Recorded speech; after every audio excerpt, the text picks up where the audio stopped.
What's up, guys? This is Return to Tennis. I'm Aaron. Thanks for returning. What do we got going on this week? Well, we have UTR coming up Saturday. A couple matches, quick play. Not feeling too confident about it. It's not that I'm worried about the skill level of the players I play.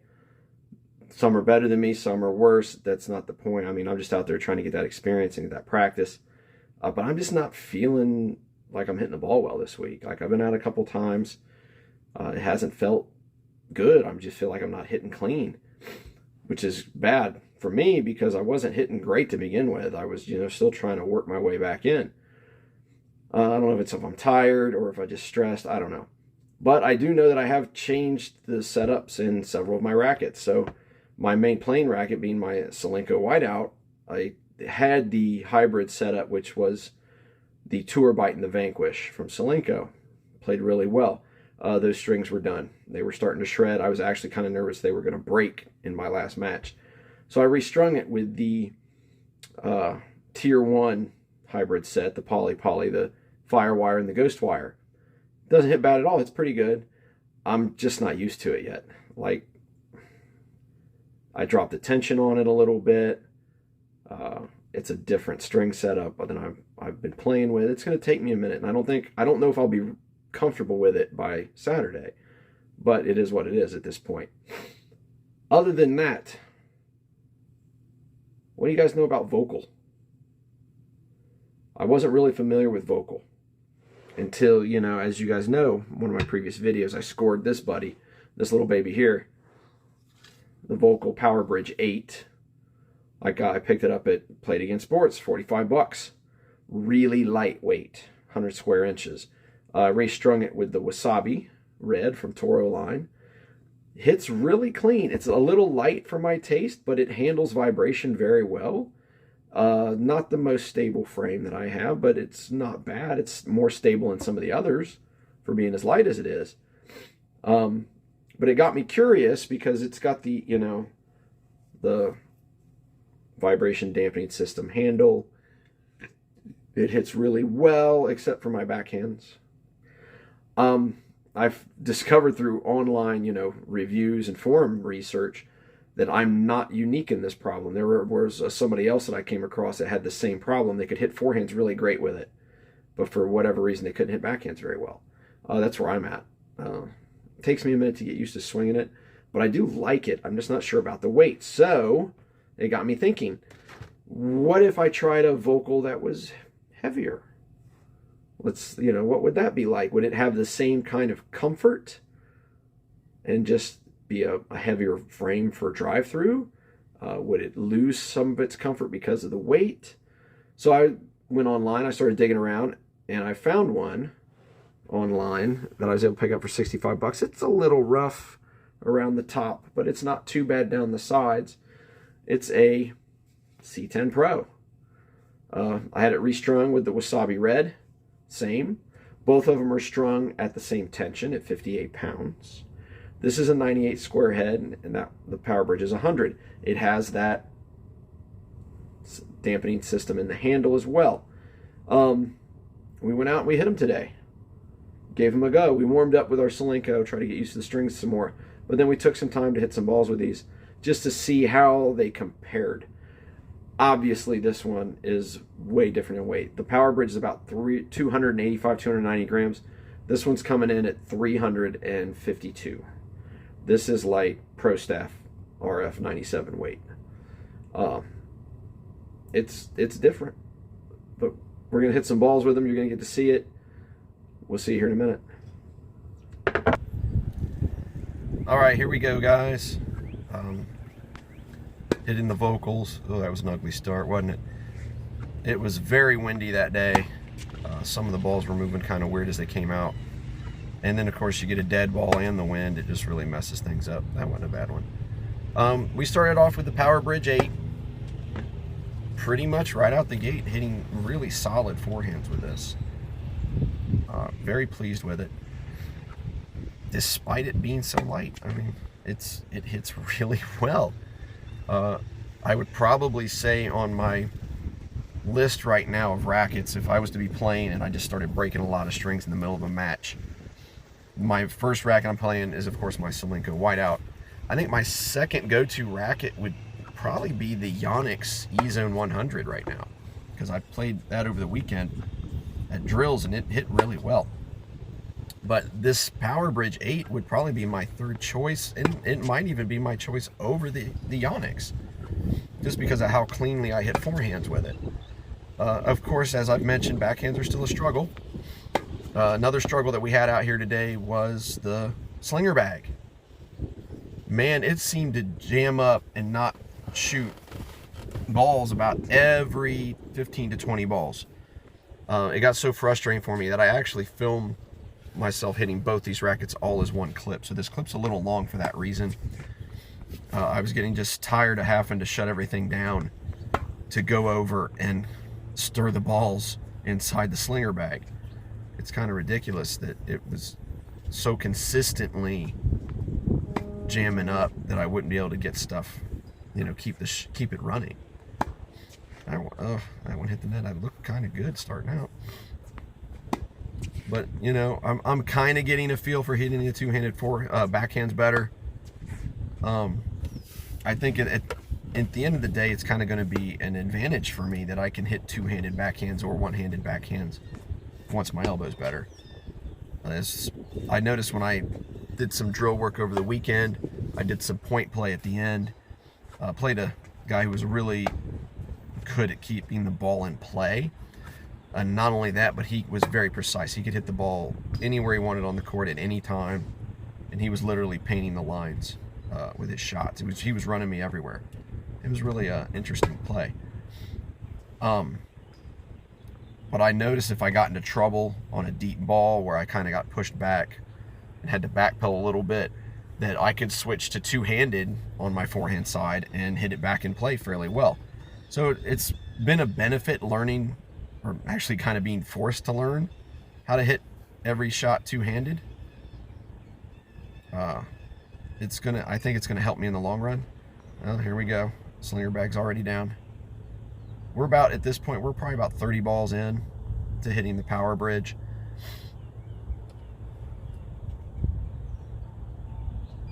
Get things running again, get the machine started back up, trot back over here. But the PowerBridge 8 from Volkl hits very well, especially with the Toro line Wasabi Red. I feel like that's a really good spin string. Out of all the strings I've played, I would probably say the Wasabi Red is my favorite. It's my favorite Toro line string for sure. I don't think I have a favorite tier 1 yet. I really did enjoy the Strike Force Rip in the Yonex racket from tier 1. I did like that string. I thought that was a pretty good string. Just liked how it felt coming off the racket. I also strung the Yonex lower than everything else that I play, though, so that might have something to do with the feel on how it felt. That was a good forehand. But here around, got a little jammed up, but still hit it in. Here around about the 9-minute mark, 9-10 minute mark, we're going to switch out to the Volkl C10 Pro. So that change is coming up here in about 20 or 30 seconds.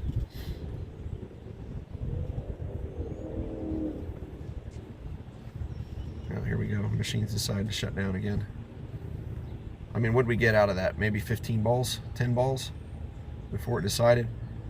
I was pretty frustrated with it at this point. This is the switch over to the C10 Pro. Now, the C10 Pro, as I said at the beginning of the video, is very heavy. Very heavy. I weighed it out at 352 grams. That's with it strung, of course. Now my Pro Staff RF97, because I've had to add grip and play with the grip to get it to a size where I was comfortable, it's at 360 grams, so it's a little heavier than the C10 Pro. But to be honest, it's something in the balance of the racket. The C10 Pro actually feels heavier than the Wilson, and maybe it has something to do with the balance in the head. Maybe it's not as head light as the Wilson, but they are similar. So, but here we go, hitting the C10 Pro, also strung with Wasabi Red from Toro line, also strung at 58 pounds like the Power Bridge, but it is a 98 square inch head. Sent that one a little wide. Barely over, right at the top of the net. That's it. Punish the bag for its indiscrepancies.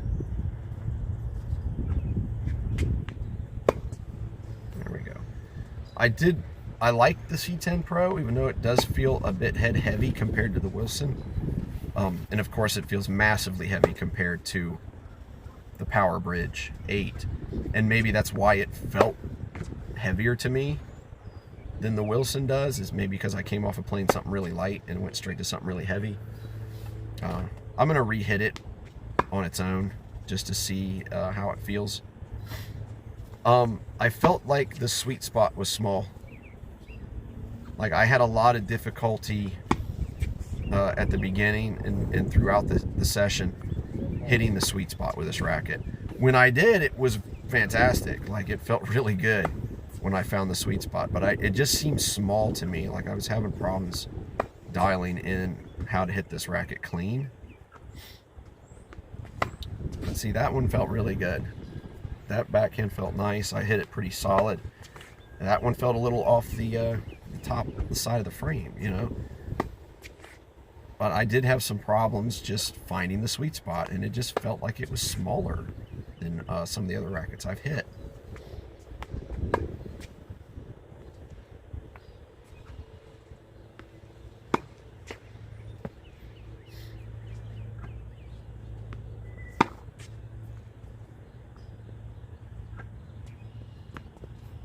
Well, you saw the wind grab that ball.